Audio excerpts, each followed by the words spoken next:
Hello, everyone. Welcome to the Your Mark on the World show. Today, we've got with us Dallas Grant. He's the executive director of the Red Fred Project Foundation. They're doing amazing work to give children who are living in difficult circumstances a legacy that they can leave even as they're young children. Stick around. You don't want to miss this episode.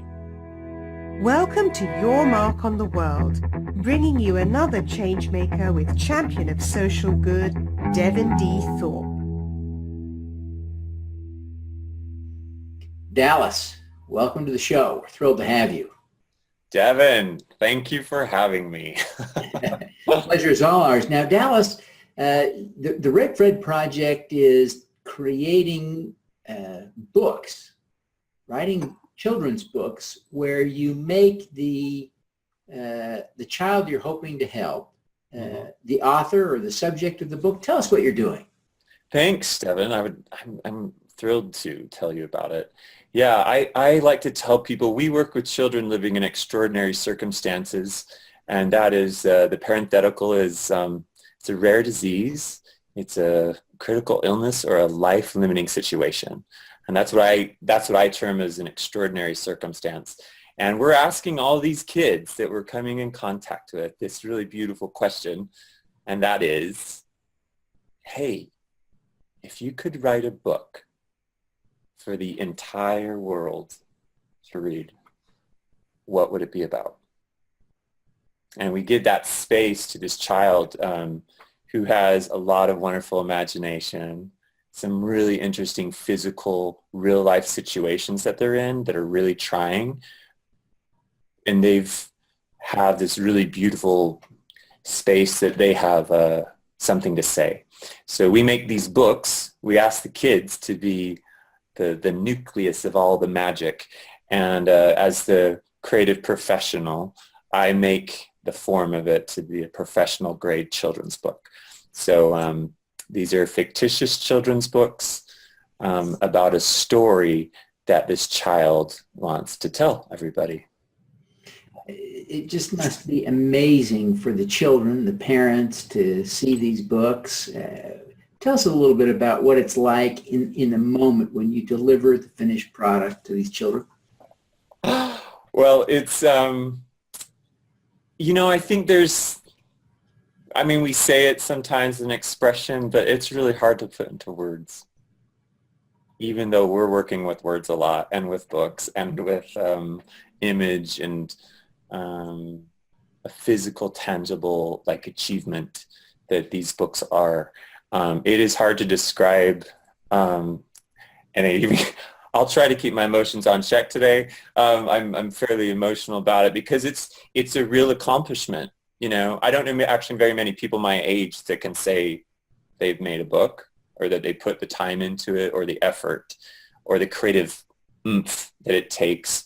So when that day comes, that is the golden day, the cherry on the top day, and that is reflected in every single face that sees that child. It's also reflected in the reader, like the audience, the person that wasn't there, and that when they read these stories, and I get notes from people all over the country, they're like, this is really a great story. And I say, yes, it is. It is a great story. Yeah. Yeah. That's amazing.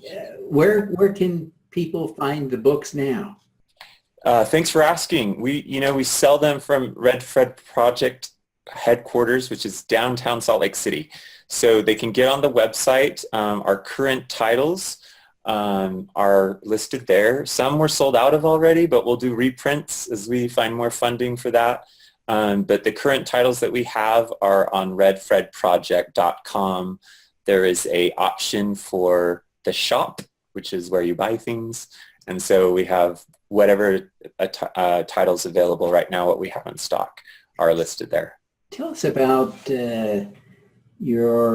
I won't pin you down and make you tell us your favorite. Tell us about one of the kids that you've helped, the circumstances that the child is in, and what makes them extraordinary. All right, you bet. I think I'll just jump to the one just previous that we just had a book signing for Meghan in Massachusetts. Megan's 15. She's a gregarious reader and writer, has wanted to be an author. She's actually working on a number of novels. She runs track. She's in the school orchestra. She's involved at the library doing community work. She also has a really rare disease called Progeria, and there are 300 children in the entire world that have this. She's the National Youth Ambassador for the Progeria Research Foundation, which is an extraordinary foundation, putting effort and monies towards understanding this very, very, very rare disease. So when I met Meghan, this was really awesome because she immediately was like, Dallas, this is one of my life dreams, is to be an author. Like, I'm currently in the works of doing it. I don't see most 15-year-olds pursuing that this gregariously. So it was really a fantastic experience working with Meghan because she had already kind of developed a discipline of like, what does it take to write a story? And she's like doing it already. She hadn't quite thought she would do a children's book at this point in her life, but she was so excited about it. And so when we were working on the story, her protagonist's name is Cassidy. And Cassidy is this bird that never learned how to fly because she was raised in a cave. And one of the, this kind of sticky points with Cassidy is that, well, if you're a bird that, like, don't you get the flying thing? Mm-hmm. It's like, we're all flying. Instead, she decides to become a really great runner. So she becomes this great bird that runs, but then at one point, she really does kind of bump up against their friends being like, you're a bird, you should fly. And so she has to kind of take and extrapolate the discipline that she learned to become a runner and then start using that same process to fly, even though she's a little older. And what she finds out is she actually has to run while she's flapping, and then it works. But so she finds her own process. She finds her own way of figuring out of what it means to fly, even though it looks a little different from everyone else. But she also uses that thing that she learned, which was running. And so now she runs. The title is called Running on the Wind. And actually, so Meghan had this really great idea, which you can immediately see some beautiful, awesome things like, wow, that all came from this 15-year-old girl. Yeah. Brilliant. Now, tell us a little bit about the book signing. What was that event like? I mean, Meghan had, she had told me if I could have a book signing anywhere, because we kind of asked that same question to the kids. Hey, where do you want to have your book signing? What's like a cool space? What can we do? Like, let's figure it out. And she had said, I wish that I could have it at Barnes & Noble. So I called Barnes & Noble in Hadley, Massachusetts, and talked to Tom Champagne, who's their community director, just a phenomenal guy. And I said, Tom, this is what we're doing. This is what the Red Fred Project does. We happen to be in this area in Massachusetts. Meghan's our representative for all of Massachusetts. Can we please have a book signing? And he said, let me get on that. So we had this awesome book signing in Barnes & Noble in Massachusetts. The Progeria Research Foundation executive director came out. Friends that have known the Red Fred Project. I mean, we had strangers just like literally flocking in, driving hours to come and celebrate with Meghan. We sold out that day. It's the biggest book signing that Barnes & Noble has had to date, bigger than any book signing they've had. And there was just this like intense magic, just like everyone was just thrilled. And it was an awesome problem. We sold out of books, which just meant like, hey guys, I'll send you some books when I get back to Salt Lake. But we sold all out. And, it's those few hours of this living experience that we got to share, those of us that were there. I can genuinely say, like, we won't forget that ever. That was like, it was just the best. And so we saw all these people, her community, their school surprised her and said, we're gifting as a part of our library in our school, a shelf that will be the Meghan Waldron collection. And it will house every book that Meghan thinks you should read. forever. Like, and Meghan gets to go on a shopping spree, buy the books of like, just any book she thinks is really important for people to read. And that's going to be a permanent collection in her schools. That's great. So just awesome. Now, her disease is terminal, right? She is not likely to have a traditional lifespan. Am I thinking about this right? The lifespan of most people who have this circumstance, and they're doing tons of research to figure it out. There's understood usually like a shortened life expectancy, and this is such silvery space that we with dear love that we always come to with the families and with these kids, and it's a very sensitive spot to talk about, of course. But man, I know she's doing a lot of different trials, drug trials that the Progeria research is finding more and more improving her health longer and longer, and she's just been a trooper through all of it, and of course just like attacking it like the amazing person she is. Yeah. Well, I hope she lasts a long time, but part of the motivation for the Red Fred Project is to allow young people to accomplish something that would normally be done by adults, sometimes old adults, to leave a legacy. Am I thinking about that right? Yeah. I do like to say these are life legacies we're creating, and with a specific end result, which is a book that has meanings, that also has 2 lessons in the back of every book of what this child thinks or hopes that you'll remember at the end of their story. Oh, that's great. Now, you and I first connected 4 or 5 years ago, and this was you were doing your first book. Yeah. You've now done how many? We've had 10 book signings, and we're on book 11. I'm working on Luke's, who's from Pennsylvania. So that's actually in progress right now. And then this fall in October, we're launching a new initiative, which is actually going to be brilliant, and it's actually allowing more people like me to jump on board. Great. And tell us more about that. How will that work? Can you tell us?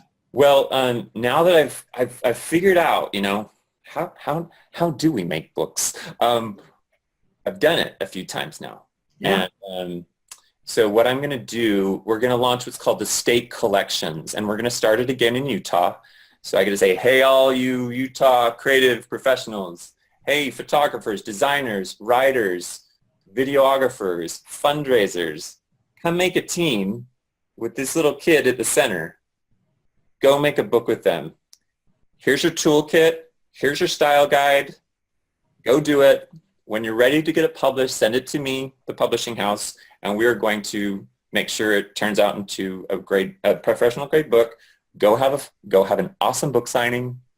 Go make something using your skills, your adult muscles and all your magic, and make this happen for this kid. So now after I've done it I'm so excited because we're going to be able to now let other creative professionals intersect their lives with these awesome kids and create some really beautiful, valuable material that should exist in the world. That's fantastic. Now, Dallas, I really admire what you're doing, but I'm curious, who do you look up to as a role model? Oh, wow. That's I think on a certain level in this project, when I intersect with these families, these parents, I'm astounded by the quality of human beings I'm running into in this, and a lot of them are parents, a lot of them are siblings, and then I have some personal people who have inspired me. I have some mentors, design mentors, and or literature mentors that are important to me. But these kids, truly, this is an interesting relationship because I draw And I really do see them with respect for the great people that they are and their ideas. And I really like, I like what I'm finding out about their creative process and how they problem solve things and how they would end up putting something in a beautiful book and giving it to the world. It really invigorates me and inspires me. That's wonderful. So, Dallas, I wonder why you decided to tackle this. You're obviously a talented guy. You could be doing anything. Why did you tackle this?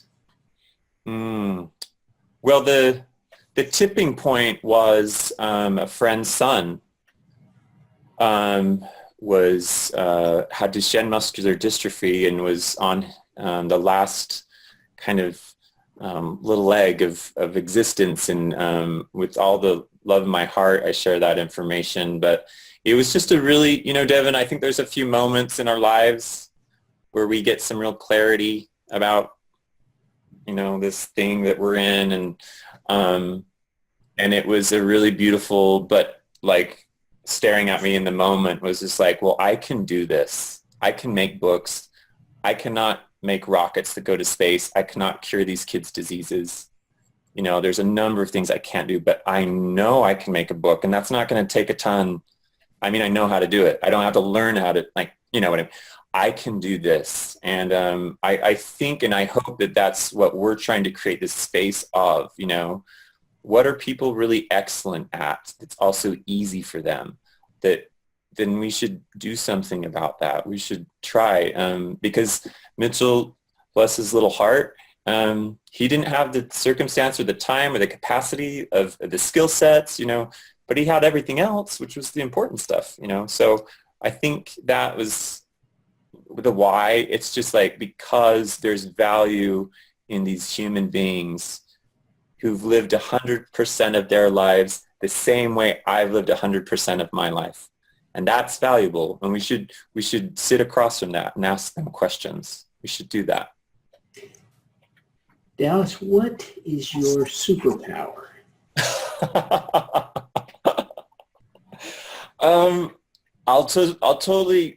What's helped me a lot? I genuinely have said this is my superpower. I don't know. Journaling. Interesting. How does that help you?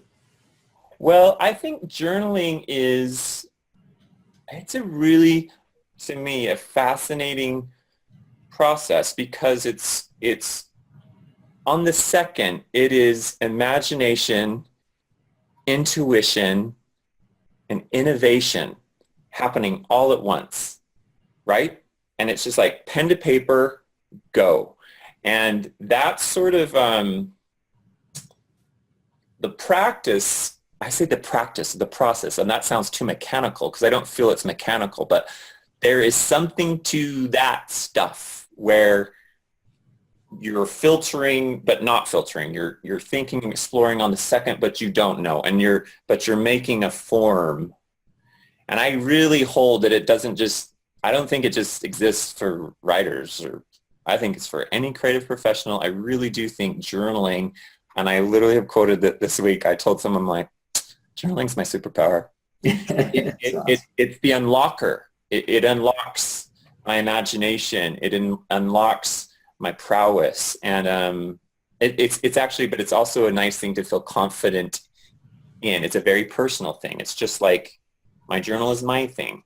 There's not a wrong way to do it. It's just, yeah. So I would, that would be my response, my exhaustive response to that. Dallas, thank you for joining us. Before you go, tell us how people can learn more about the Red Fred Project Foundation and how they can connect with you personally. Thank you. You can go to redfredproject.com, and there's a space that says drop us a message. It will come right to me. You could email me, dallas@redfredproject.com. There's a Facebook page. We have an Instagram account, Red Fred Project. And any of those ways, if you reach out to me, there's a good chance, is if I'm not making a book or I'll do it as soon as I can, or I'll have one of my board members that will be in touch. But we want you to help. Those of you who are listening, I want you to help me. And if you're not in Utah, you can still help because we're going to come to your state and do it anyway. So please reach out. If you know children in extraordinary circumstances, get in touch with me because we want to make a book with them. Fantastic. Well, we wish you every success in helping to change the lives of these special kids. Thank you, Devin. I really appreciate you. Thank you. Now, let's do some good. Thank you for listening. This podcast was recorded via Google Hangouts on Air and is available at youtube.com/Devin Thorpe. Subscribe to this podcast on Stitcher or iTunes by searching for Your Mark on the World. Every weekday, Devin hosts a CEO, celebrity, entrepreneur, or other changemaker here on the Your Mark on the World show to inspire and prepare you to make your mark. Devin is a champion of social good, writing about, advocating for, and advising people who are doing good. He is a Forbes contributor who is a recognized thought leader in social entrepreneurship, impact investing, and crowdfunding. To book Devin as a speaker, visit devinthorpe.com. Learn more about Devin's work at yourmarkontheworld.com.